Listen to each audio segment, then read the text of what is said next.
In the next few minutes you will witness a legend, a tale of a brave child, an angry river, and a choice that could save or doom an entire village.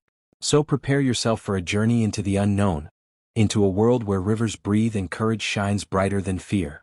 This is the tale of the daughter of the river. Long ago, when the trees were tall and the moonlight was silver and bright, there was a village called Mmiri Ụla. It sat quietly between green hills and a wide, deep river. This river was the heart of the land. It fed the people, sang to them at night, and gave life to their farms. But everyone in Mmiri Ụla knew that the river was not an ordinary one. It belonged to Mmiri Ụla, the river mother, a powerful spirit who lived beneath the waves. The people loved her, but they also feared her.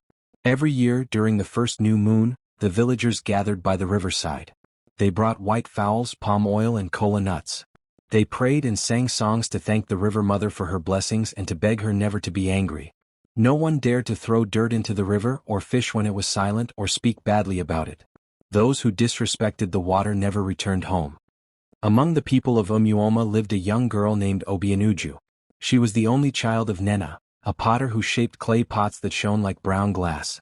Obianuju's father had died when she was a baby, so it had always been just the two of them, mother and daughter, strong and close. Obianuju was different from other children. She was brave and curious, with eyes that sparkled like sunlight on water. She loved to visit the river every morning. While others ran to the farms or played in the dust, Obianuju sat by the riverbank, dipping her toes in the cool water and humming soft songs. The river seemed to hum back.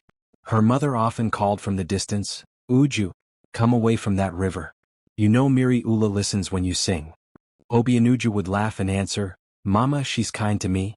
The river makes me happy." But Nena would shake her head. "The river is powerful, my daughter. Never forget that. Respect it, but don't trust it too much." Still, Obianuju felt a strange connection to the river, as if it knew her name, as if it had been waiting for her since the day she was born. One harmattan season, when the cold wind blew dust into every corner, something strange began to happen. The river that had always been full and strong started to shrink. At first, people thought it was the weather. But then, fish floated up lifeless, their silver scales dull and dry. The water turned muddy and thin, and the wells in the village began to empty. Without water, the people could not cook, clean, or water their crops. The yam vines started to wither. The women wept. The men argued and blamed one another. The elders gathered in front of the shrine of Mmiri Ụla, hoping for a sign. The oldest of them all, the chief priest Ghanianfolktales, stood up slowly, leaning on his staff. His white hair shone like ash under the sun. His voice trembled as he spoke. "My people," he said, "the river mother is angry. Someone has broken her covenant. She demands an offering, not of food, not of beasts, but of a daughter born under the full moon. Only then will her heart be calm again." A fearful silence swept through the crowd. Everyone turned to look at one another. Only one girl in Mmiri Ụla had been born under a full moon, Obianuju, the potter's daughter. A low murmur rose among the people. "It must be her," someone whispered. "She always plays by the river." Nena stepped forward, shaking. "No. My daughter has done nothing wrong. She honors the river more than any of you." But the chief priest struck the ground with his staff and said, "The gods have spoken. By the next full moon, the river mother must be appeased or our land will die." That night, the village was full of whispers. Some pitied Nena, others feared Obianuju. The girl herself sat outside their small hut, looking up at the moon that hung large and round above the hills. Her mother came to her side, crying softly, "My child, they will take you to the river. What shall I do? How shall I live?" Obianuju took her mother's trembling hands. "Mama," she said gently, "you always told me that courage means standing firm even when fear is beside you. I'm not afraid. If the river mother calls me, maybe there is a reason. I will go, not to die, but to understand." Nena sobbed and held her tight. "You are all I have. And you are my heart," Obianuju whispered. "But maybe courage will bring peace to us all." On the night of the full moon, the whole village gathered by the dying river. The air was cold and the water barely moved. Obianuju wore a white cloth that her mother had made and beads of cowrie shells around her neck. Her mother stood far behind, tears shining on her cheeks. Ghanianfolktales, the chief priest, raised his hands and chanted ancient words. The villagers sang softly, their voices trembling with fear. When the song ended, Obianuju stepped forward. Her feet touched the edge of the river. The moonlight made her look almost like a spirit herself. She knelt and said softly, Mmiri Ụla, River Mother, I am your daughter. If my life will bring peace to my people, take me. But if I am innocent, please show them mercy." The crowd watched in silence. Then, suddenly, the water began to move. Ripples spread across the surface. A wind blew through the trees, strong enough to make the torches flicker. The river glowed faintly blue, and a soft humming sound filled the air, like 1,000 voices singing under the water. Before anyone could cry out, the water rose in a tall wave and wrapped around Obianuju like a blanket of light. She gasped once and disappeared beneath the surface.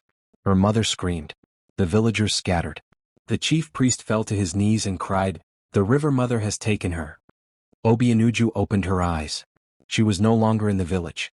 Around her stretched a world made of shimmering water and light. Fish with golden scales swam lazily past her.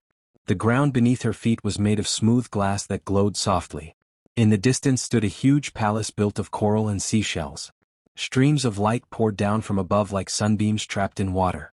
She walked toward the palace, her heart pounding but steady. As she reached the gates, 2 giant fish spirits with glowing eyes opened them for her. Inside, sitting on a throne made of pearls, was Mmiri Ụla, the river mother. She was half woman, half river. Her skin shone like moonlight, and her hair flowed like dark water. Her eyes were deep and endless, and when she spoke, her voice sounded like the rushing of waves. "You came when your people turned their backs," said the river mother. "Why did you not run, child of clay and dust?" Obianuju bowed. "Because running never solves anything, great mother. My people are afraid. I wanted to understand." The river mother's voice softened. "You have the heart of the ancients. But tell me, would you give your life for those who sent you here?" Obianuju hesitated, then nodded. "Yes, my mother. My friends. Even those who feared me, they are my people. If my courage can bring them peace, I will not turn away." The river mother smiled gently. "Then courage shall not be your death. It shall be your crown." The water around Obianuju swirled and lifted her into the air. When it calmed, her white cloth had turned into a blue robe that glowed like the sky at dawn. A small mark, the symbol of the river, shone on her forehead. The river mother spoke again, her voice echoing through the realm. "Go home, daughter of the river. Tell them my anger was never born from hate. The river dries not because I am cruel, but because they forgot respect, love, and truth. When hearts grow cold, the waters sleep." A bright light filled the palace. Obianuju closed her eyes. At sunrise, the villagers gathered by the empty riverbed. They mourned the brave girl they believed was gone. Suddenly, a sound like thunder rolled across the hills. The ground trembled. The dry river began to move again, a trickle, then a rush, then a mighty flood. The people screamed and ran, but then they saw something shining in the water. From the middle of the river came a girl dressed in a glowing blue robe, her hair flowing like the current. It was Obianuju. She walked onto the shore, smiling softly. The villagers fell to their knees, crying, "Mmiri Ụla has spared her. The river mother has forgiven us." Even the chief priest could not speak. His staff shook in his hand. "Child of the river," he whispered, "what did she say to you?" Obianuju looked at everyone, her voice calm and strong. She said that courage is the bridge between people and the divine. The river dries not because of anger but because of fear and greed. When we stop living with truth, we stop hearing her voice. The people bowed their heads. Nena ran forward and held her daughter close, tears of joy streaming down her face. "My brave child," she whispered, "you have brought life back to us." That day the people built a new shrine by the river, not one made out of fear but out of gratitude. They promised to protect the water, to honor it, and to live with kindness in their hearts.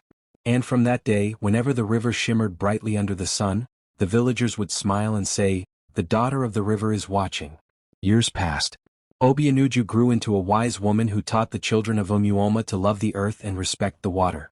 And when she was gone, her story became a song of courage, of love, and of the power that lives inside a brave heart. Even today, when the moon is full and the river runs quietly, the people say they can see her reflection dancing on the surface, her blue robe glowing softly under the light. This story teaches us that courage is not the absence of fear, but the strength to face it with love and truth in your heart.